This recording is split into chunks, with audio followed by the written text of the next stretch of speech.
Bonjour à tous, aujourd'hui nous sommes au musée de la Marine de Loire à Châteauneuf-sur-Loire en présence d'Audrey Madec, la directrice du musée qui va nous faire une petite présentation de ce musée. Bonjour Audrey. Bonjour, bonjour et bienvenue au musée de la Marine de Loire à Châteauneuf-sur-Loire. Donc dans ce musée vous pouvez découvrir l'histoire de la navigation sur la Loire et ses affluents. L'histoire d'une navigation qui va concerner des bateaux, de très gros bateaux. Il faut imaginer que les plus gros bateaux pouvaient faire entre 25 et 30 mètres. C'est 2 fois la taille d'un semi-remorque. Donc imaginez des très très grands bateaux. C'est difficilement pensable aujourd'hui. Mais sur ces bateaux, en fait, très grands, on pouvait transporter de nombreuses marchandises, du vin, des pierres, du bois, des tissus, des faïences, en fait, tous les très divers matériaux, de la nourriture aussi bien entendu, ça pouvait être des fromages, des fruits dans les tonneaux, etc. Tout ça en fait pour subvenir aux besoins des populations sur les rives de la Loire.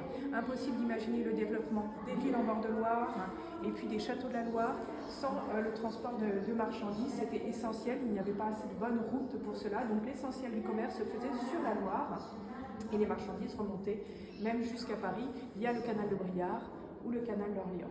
Et puis on évoque donc les marchandises, on évoque les bateaux qui sont adaptés aux particularités du fleuve, mais aussi on évoque la vie des mariniers et puis les autres habitants, les autres riverains du fleuve comme les lavandières, les pêcheurs.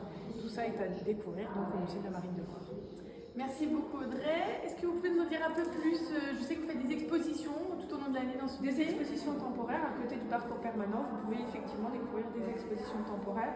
Il y en a 1 à 2 par an et en fonction des thématiques qui sont toujours différentes. Voilà, ça nous permet d'évoquer une particularité du commerce sur le fleuve.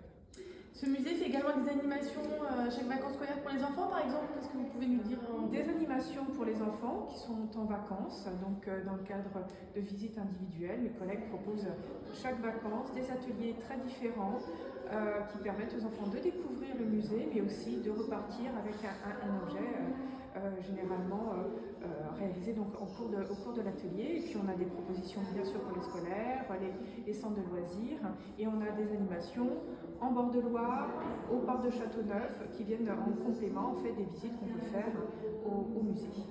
Très bien, merci beaucoup Audrey. Je vous invite donc à venir visiter ce musée aux multiples richesses et on vous dit à bientôt sur notre territoire.